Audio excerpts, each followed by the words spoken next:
PY चल रहे, previous year questions चालू है अपने प्रीवियस ईयर्स क्वेश्चंस। अभी तक कौन से क्वेश्चन आ चुके हैं यहाँ पर देखो। ये प्रॉब्लम किस तरह का, बहुत इजी प्रॉब्लम है। इसके ऊपर नीट में आया था, 2018 में आया था। ओके, तुम्हारे स्टेट बोर्ड में 2 लेसन है, 11वीं भी इंटरेस्ट है, 12वीं भी इंटरेस्ट है तुम्हारा, ठीक है नहीं। तो देखो प्रॉब्लम दिखने को बहुत बड़ा दिखता लेकिन बहुत इजी रहता है। सिर्फ आपको उसकी थ्योरी मालूम होना चाहिए। An electron falls from rest. Electron पहले कैसे था, रेस्ट में था, और रेस्ट में था through a vertical distance h। पहले रेस्ट में था, h डिस्टेंस से वो फॉल हो गया in a uniform vertical upward directed electrical field. Direction कैसी थी, इलेक्ट्रिकल डायरेक्शन कैसी थी, इलेक्ट्रिक फील्ड ई की डायरेक्शन कैसी थी, अपवर्ड थी। इलेक्ट्रिक फील्ड की डायरेक्शन कैसी थी, अपवर्ड थी। Of electric field is now reversed keeping its magnitude same. उसका मैग्नीट्यूड सेम रखे और डायरेक्शन क्या किए, रिवर्स किए। जो अपवर्ड थी वो क्या किए, भी डाउनवर्ड किए। Direction is reversed. और proton is allowed to fall from the rest. उसको क्या किया, इलेक्ट्रॉन को फिर से डायरेक्शन, इलेक्ट्रिक फील्ड की डायरेक्शन चेंज करने के बाद इलेक्ट्रॉन को रेस्ट पोजीशन से और उनको फॉल करने को अलाउ किया through the same vertical distance. Distance भी सेम था, पहले जो डिस्टेंस s था यहाँ पर डिस्टेंस s है। The time of fall of the electron in comparison to the time fall of the proton is, एक पहले इलेक्ट्रॉन था, प्रोटॉन, इलेक्ट्रॉन, प्रोटॉन। पहले क्या किया, इलेक्ट्रॉन, बाद में क्या है, प्रोटॉन। दोनों को भी फॉल करने को अलाउ किया। फिर से क्या करो, क्वेश्चन क्या दिया है फिर से रीड करो। An electron falls from the rest. पहले इलेक्ट्रॉन फॉल हो गया रेस्ट में से। वर्टिकल डिस्टेंस कितना था, h था। In uniform vertical upward directed electric field E था। The direction of the electric field is now reversed. Direction क्या हुआ है, इलेक्ट्रिक फील्ड के रिवर्स किए गए। बाद में क्या हुआ है, keeping its magnitude same. Magnitude कैसा था, सेम था। ओके, उसका पावर कैसा था, सेम था। अब प्रोटॉन इज अलाउड। पहले इलेक्ट्रॉन को अलाउ किया था फॉल करने के लिए, अभी क्या किया है, प्रोटॉन को अलाउ किया है from the rest in through the same vertical distance h। The time of fall of the electron in comparison to the time fall of proton. Proton को टाइम कितना लगा और इलेक्ट्रॉन को टाइम कितना लगा, ये आपको क्या करना है, किसका टाइम ज्यादा होगा ये आपको क्या करना है, फाइंड आउट करना है। तो देखो, for an charge particle in electric field में, charge force on charge particle in electric field, electric field में जो फोर्स रहता चार्ज के ऊपर लगाया, कितना रहता फोर्स है, फोर्स इज इक्वल टू कितना है, Q इंटू E रहता। कितना रहता, Q इंटू, ये तुम्हारा फार्मूला है।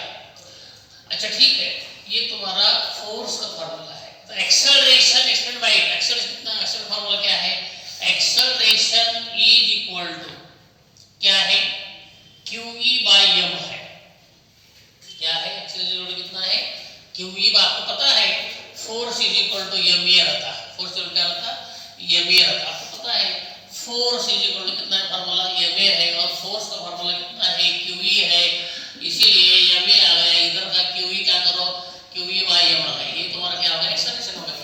तो एक्सेलरेशन इज इक्वल टू कितना है, acceleration is equal to QE by m। ये तुम्हारा क्या है, फार्मूला है।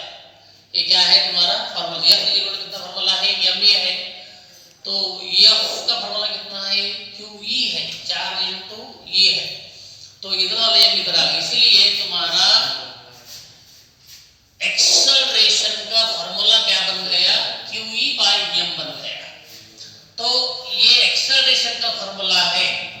ओके, तो हम क्या करेंगे, इलेक्ट्रॉन के लिए अलग करेंगे और इसके लिए अलग करेंगे, प्रोटॉन के लिए अलग करेंगे।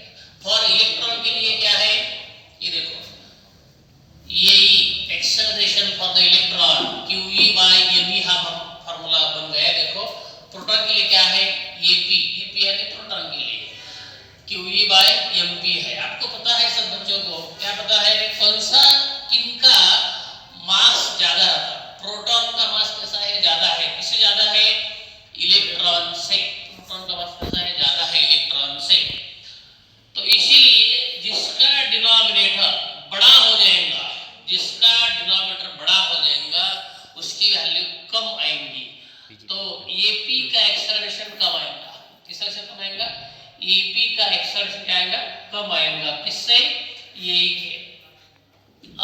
जिसका एक्सेलरेशन कम आएगा उसको टाइम क्या हो जाएगा, जिसका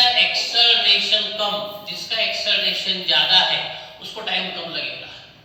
यही को टाइम कैसा लगेगा, एक्सेलरेशन जिसका ज्यादा है उसको फॉल होने के लिए क्या हो जाएगा, टाइम कम लगेगा। As electron is pulled with greater acceleration, acceleration कितना ज्यादा है, इलेक्ट्रॉन का एक्सेलरेशन ज्यादा है, इसीलिए क्या हो जाएगा, उसको टाइम कम लग जाएगा। फॉल होने का इलेक्ट्रॉन का एक्सेलरेशन कैसा है, ज्यादा है।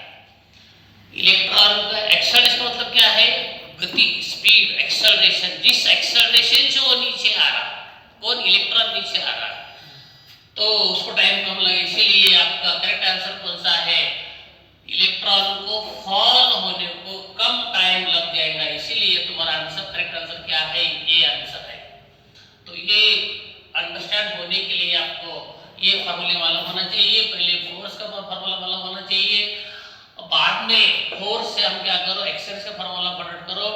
और आपको पता है एक्सेलरेशन इलेक्ट्रॉन का इतना आ गया और प्रोटॉन का इतना आ गया। आपको पता है सबसे ज्यादा मास किसका है, प्रोटॉन का है इलेक्ट्रॉन से।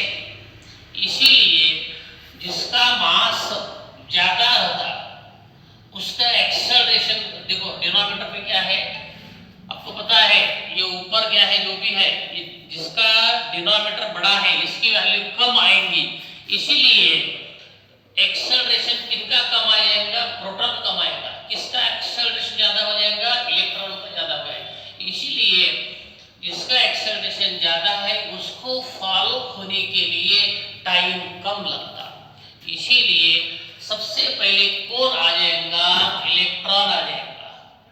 तो इसलिए आपका आंसर कौन सा करेक्ट है, ये आंसर। इस तरह से बहुत इजी क्वेश्चन आया था 2018 में।